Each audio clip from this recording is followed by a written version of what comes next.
It's Mondo Cool.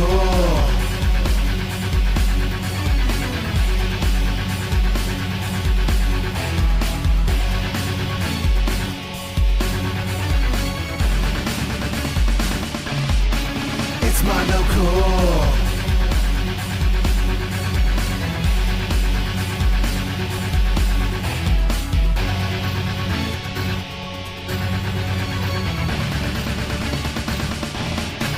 It's Mondo Cool.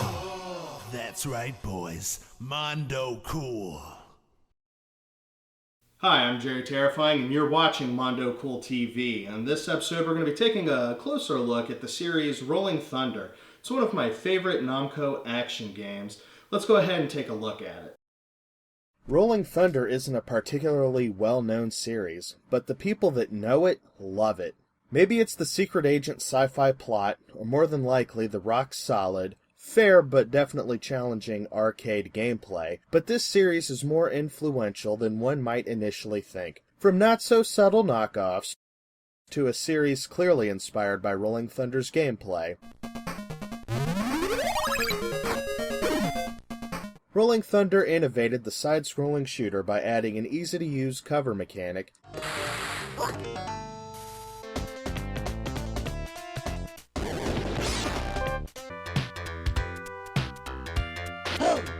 and entertaining cinematic cutscenes.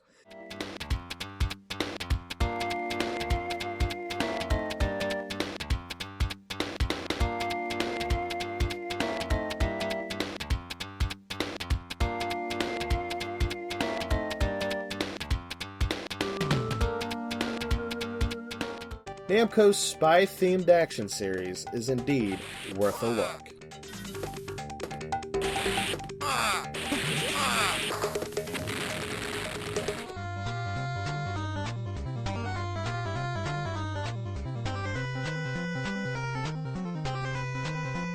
Rolling Thunder stars Agent Albatross, a member of the World Police Criminal Organization's Rolling Thunder team.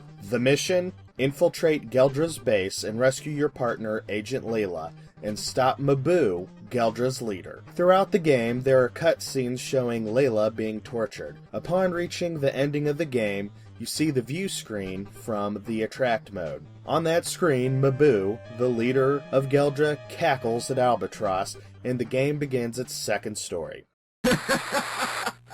Which is just the game on a higher difficulty level with more maskers, the hooded goons, traps, and obstacles. To truly beat the game, you have to run through it twice. On the harder difficulty, the cutscenes actually show Layla in more peril, which was a nice touch. The visual styles has a 1960s spy motif, and while the game doesn't mention it anywhere, I have read that the game does indeed take place in the 1960s and in New York, though I couldn't find any hard confirmation of this. The gameplay is tight and the controls are responsive, although there are some dated mechanics. Albatross, while having great jumping ability, has no control once he's left the ground, so your jumps have to be spot on. This isn't much of an issue until you get to an area filled with platforms, lava, and living lava dudes. This really puts you to the test. The players can duck into doors for cover or to wait for enemies to safely pass by. Occasionally there will be doors to ammo storerooms and the occasional room with a submachine gun to increase Agent Albatross's firepower. And the third special door is an unmarked time boost. The game was ported to the Nintendo Entertainment System. If you've ever played the Nintendo version of the game, you've probably noticed it was published by Tengen, and is in one of those funky black carts. Perhaps it was the scenes of Layla being tortured that stopped Nintendo from giving the game the official seal of quality in North America. In Japan, however, the game was officially released by Namco for the Famicom. It should also be noted that the Famicom has the better soundtrack and sound effects due to the Famicom version using the Namco 163 mapper chip, which takes advantage of the Famicom's extra sound channels. Rolling Thunder was also ported to many computers at the time. Unfortunately, these ports range from terrible to worse.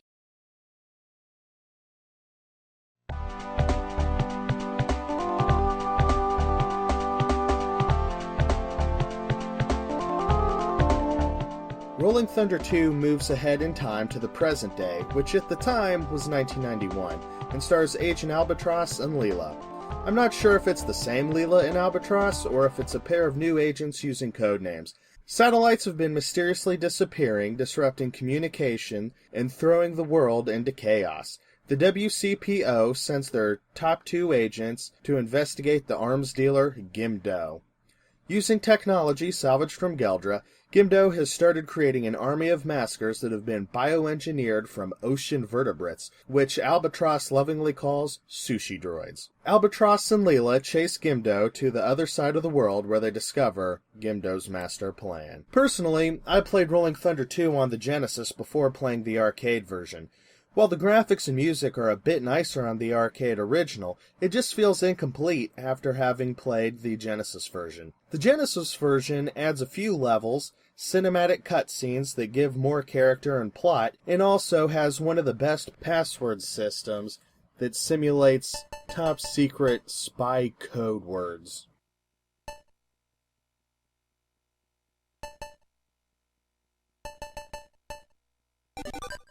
It also has one of the best sound test modes I've ever seen.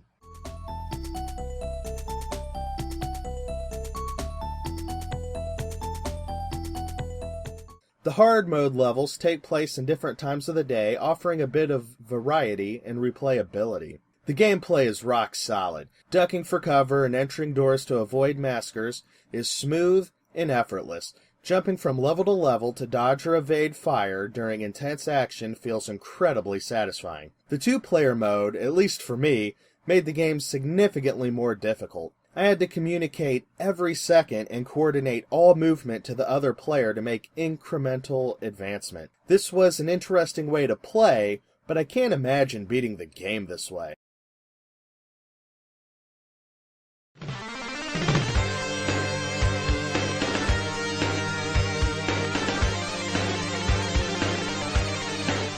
Rolling Thunder 3 takes place concurrently with Rolling Thunder 2. While Agent Albatross and Leela are dealing with the reappearance of Geldra and tracking down the arms merchant Gimdo, Agent J is ordered to track down Geldra's second-in-command, Dredd.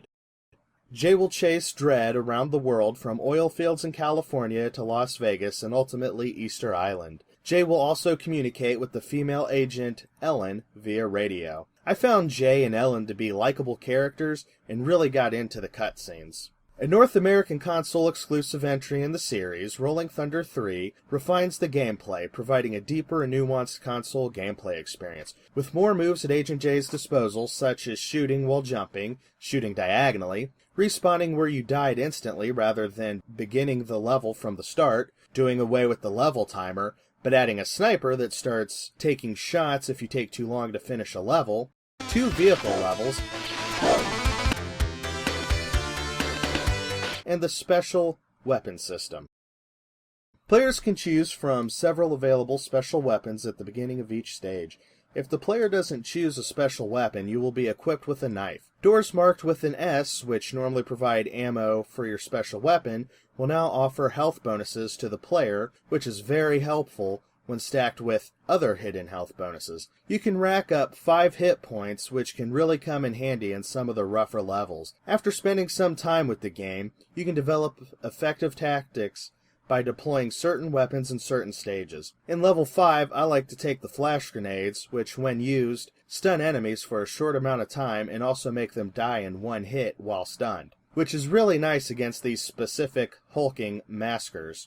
I tend to take the machine gun into level 8 so that I can gather plenty of machine gun ammo in the extra round that is accessible towards the middle of level 8. This way I have a ton of ammo saved up for the final level of the game and the confrontation with Dredd. Experimenting with the weapon system and figuring out which weapon to take into each level offers an added layer of depth, experimentation, and replayability. The vehicle levels serve as a nice change of pace, although they'll be skipped if you discover the extra rounds.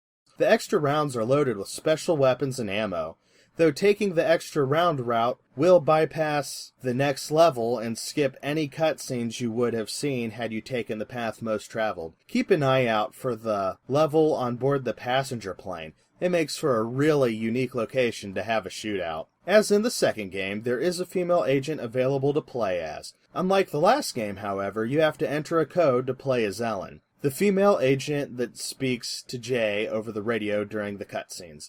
Jay and Ellen play identically, although the life bar will look a little bit different. The audio in the game really shines. There are several really well put together voice samples and some amazing music that really makes the Genesis sing.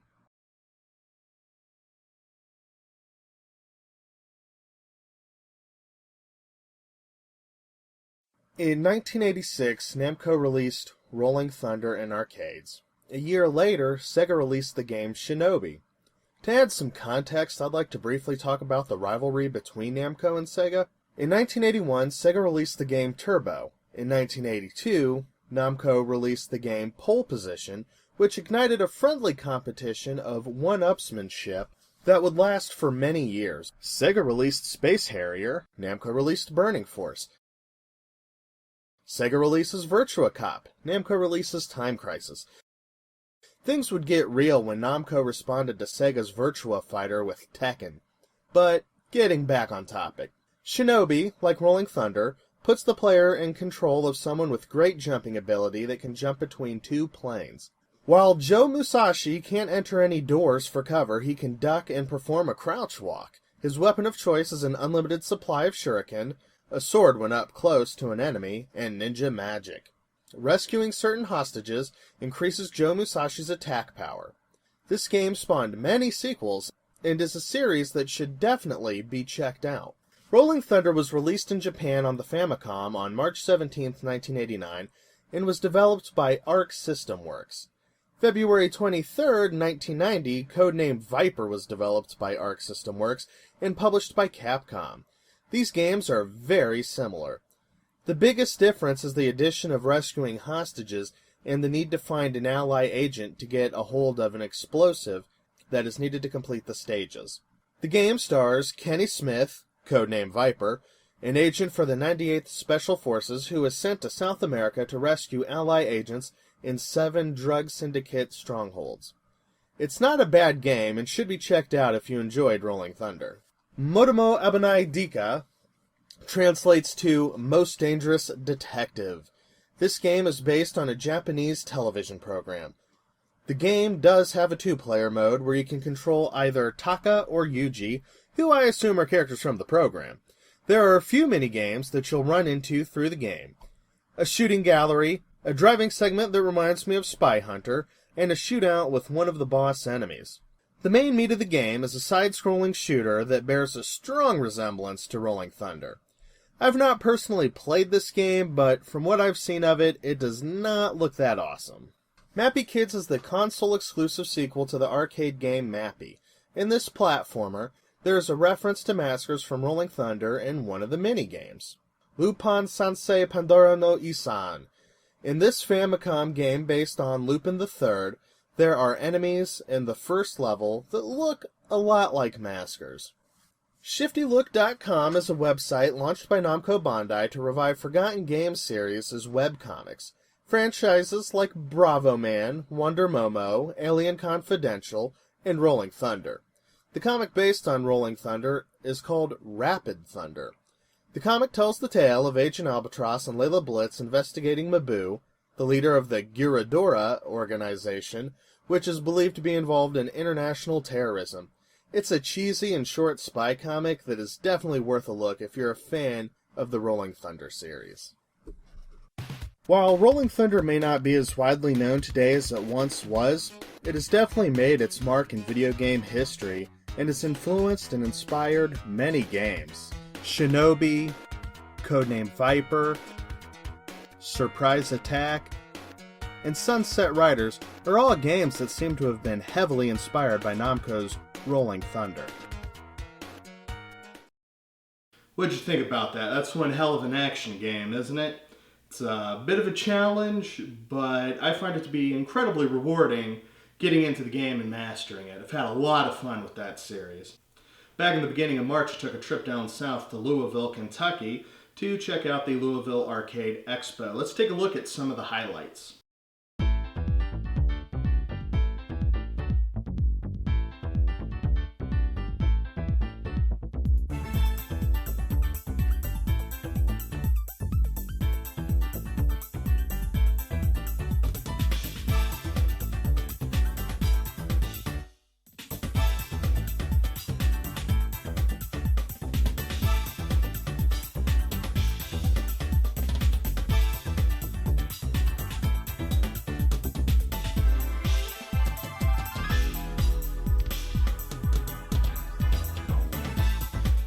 We are the Bad Graphics Gamers, aka the Diaper Dicks.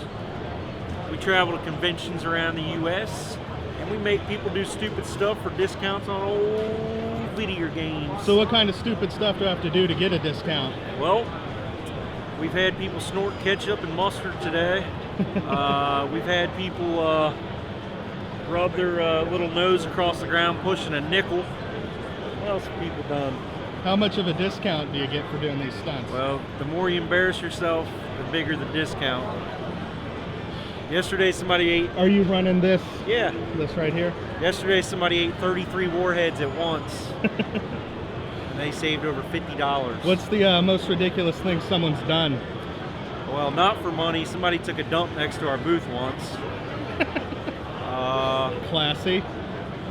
Craziest thing. Someone in Syracuse, New York, he ate a can of sardines for a Conker's Bad Fur Day. He got 20 bucks off. And he was going to throw, it looked like he was going to throw up.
I'm Steve Ritchie, and I make pinball machines.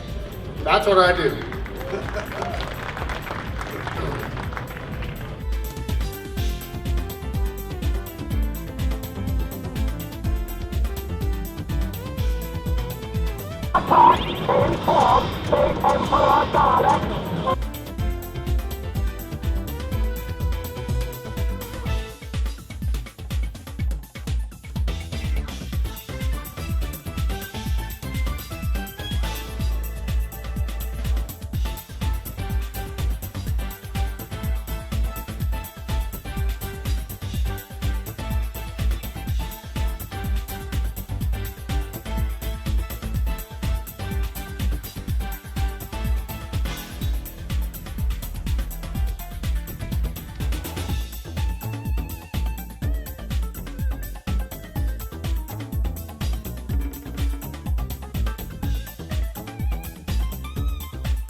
But the truth of the matter is, as those scores began to come in on Pac-Man, we began to question whether or not they were authentic. And me and one other guy, Chris Ira, a lifelong best friend, began to dissect in the machine what it is you had to do in order to get a perfect score, which we're going to show you. And the fact of the matter is, it was a certain calculation up to the last board, and it was executing the last board in a specific manner that calculated the points. We learned what it was in 1983, and we never told anyone what it was except Walter.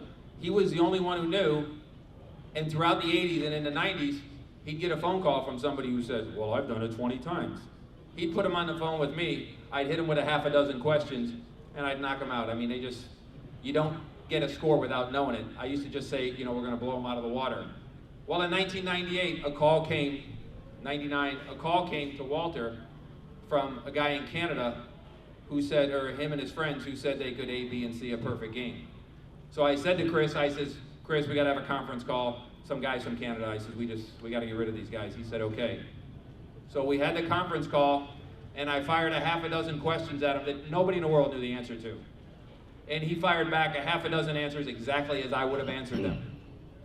And I said, okay, they're for real. And the fear was, after all these years of sitting on our hands, knowing what to do for a perfect game and never doing it, someone was now going to beat us to the punch. And it was a guy from Canada.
And that'll do it for this episode of Mondo Cool TV. Thanks for watching. If you liked what you saw, or if you didn't like what you saw, you can leave a comment if you're watching this on YouTube, or if you'd rather leave a voicemail and tell me what you really think, you can call us at 937-419-1223. And next time on Mondo Cool TV, we're going to be taking a look at an interesting little trilogy contained within the Bomberman series for the Game Boy.